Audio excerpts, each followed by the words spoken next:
Bismillahirrahmanirrahim. Elhamdülillahi Rabbil alemin. Ve salatu ve selamu ala Muhammedin ve ala alihi ve sahbihi ve sellem ba'd. 26. hadis. An Ebi Hureyre radıyallahu anhu kâle Resulullah sallallahu aleyhi ve sellem kullu sulame minen nasi aleyhi sadakah. Kullu yevmin tatlu'u fihi şemsu ta'dilu beyne esneni sadakah. وتعين الرجل في دابته فتحمله عليها أو ترفع له متاعه صدقة والكلمة الطيبة صدقة وبكل خطوة تمشيها إلى الصلاة صدقة وتميت الأذى عن الطريق صدقة رواه البخاري ومسلم. Abu Hureyre radıyallahu anhu rivayet kılan hadiste Peygamberimiz sallallahu aleyhi ve sellem aytat: adam balasının her bir muğunu üçün sadaka veru gerek deydi.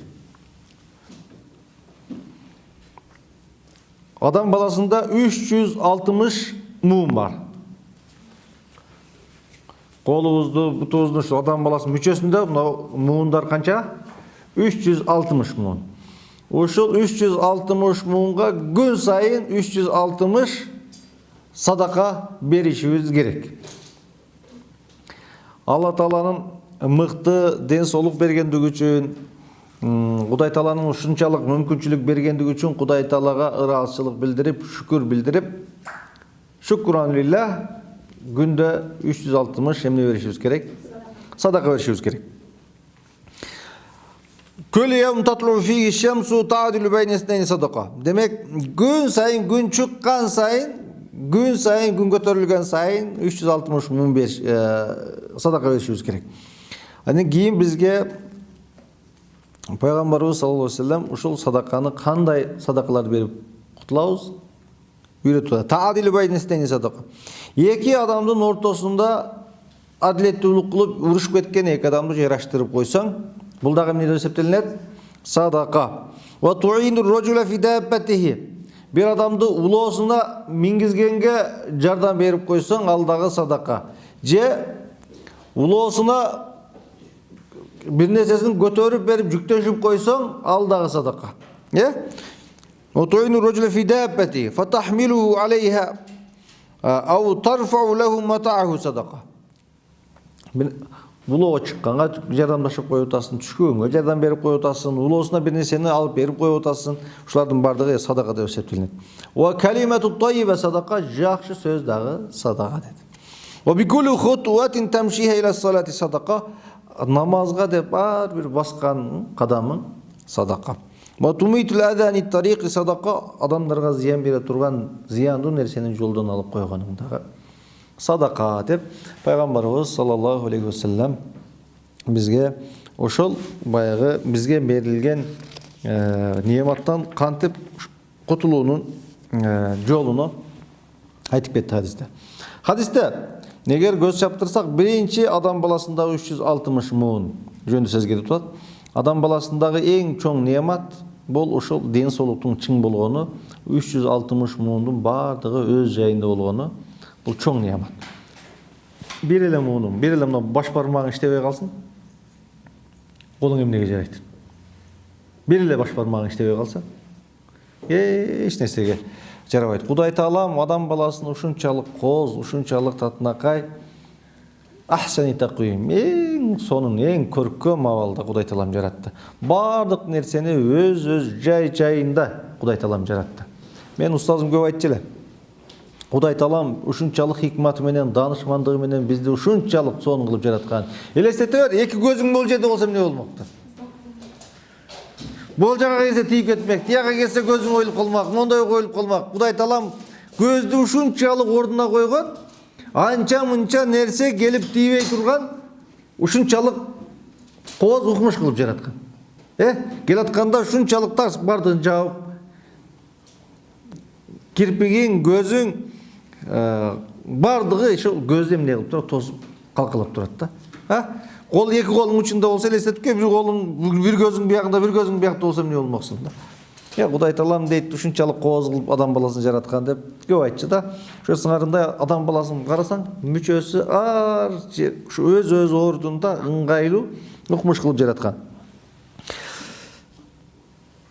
Ошон үчүн Кур'ан-ы Керимде Алла Таала "Ва фи анфусикум афала тубсирун" Кудайды тааныш үчүн силер өзүңөрдүн жаратылышыңарга көз жүгүртпөйсүңөрбү деп Кудай Таалам көп жерде кайрылган.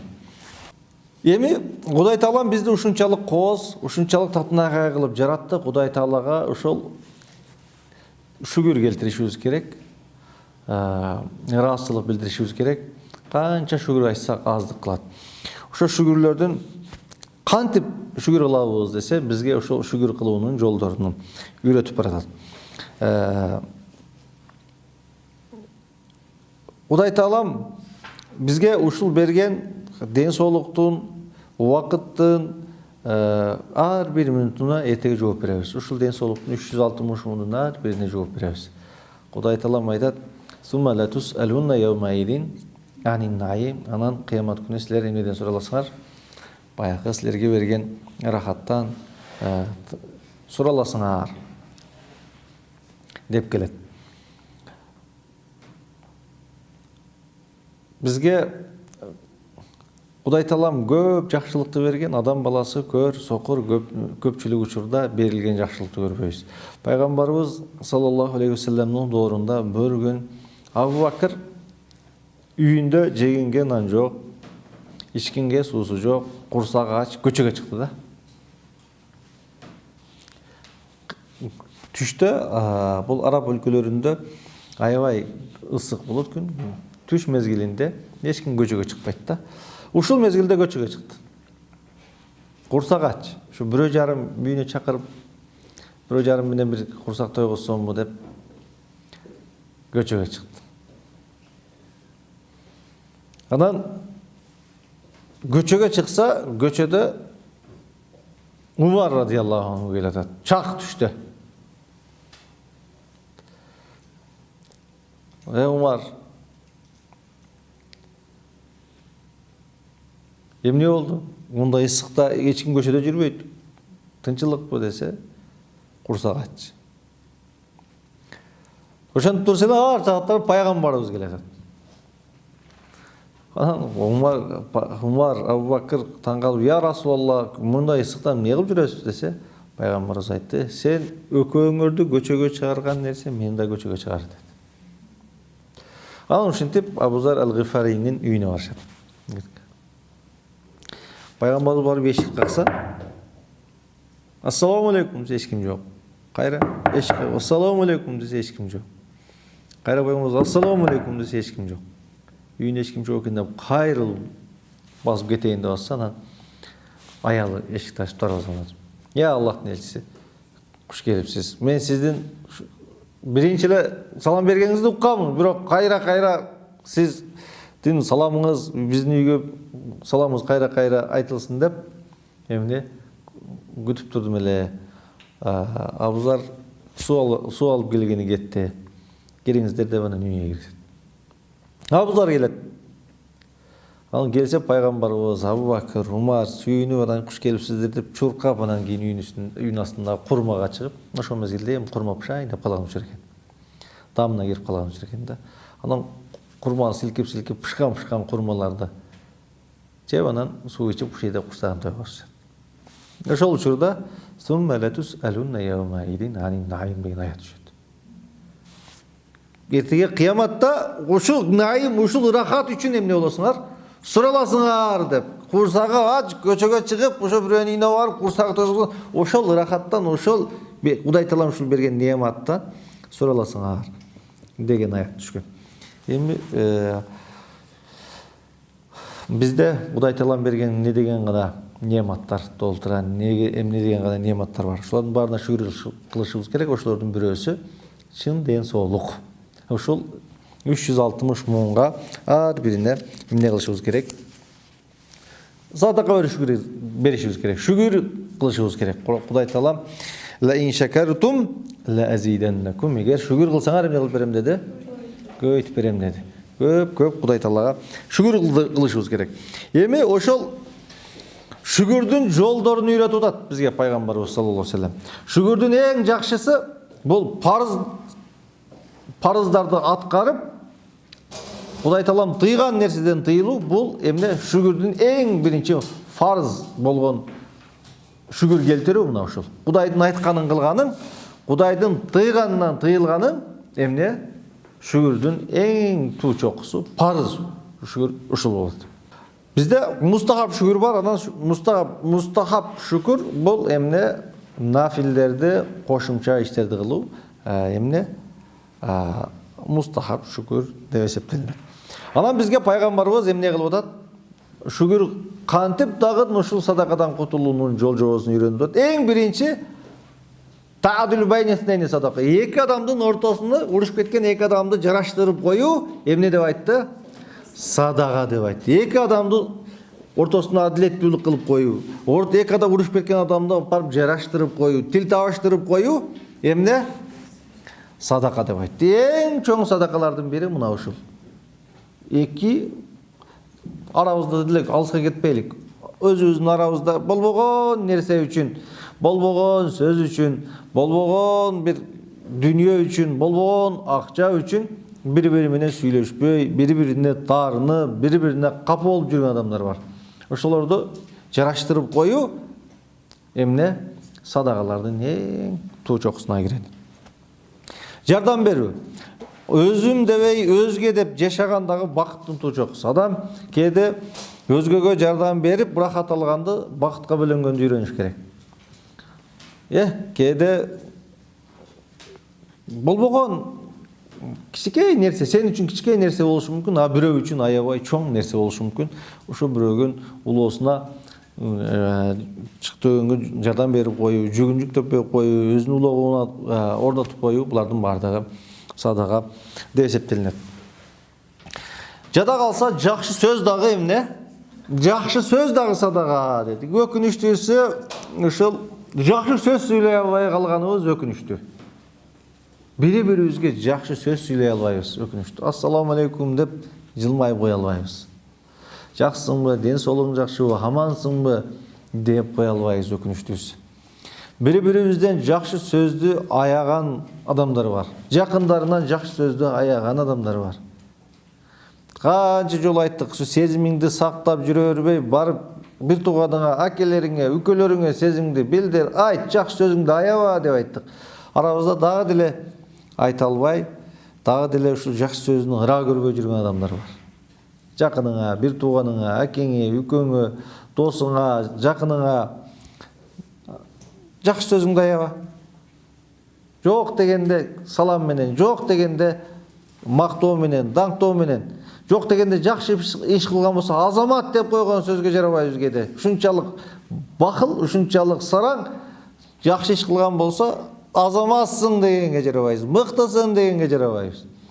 Жакшы сөздү сүйлөө дагы садака деп айтылат.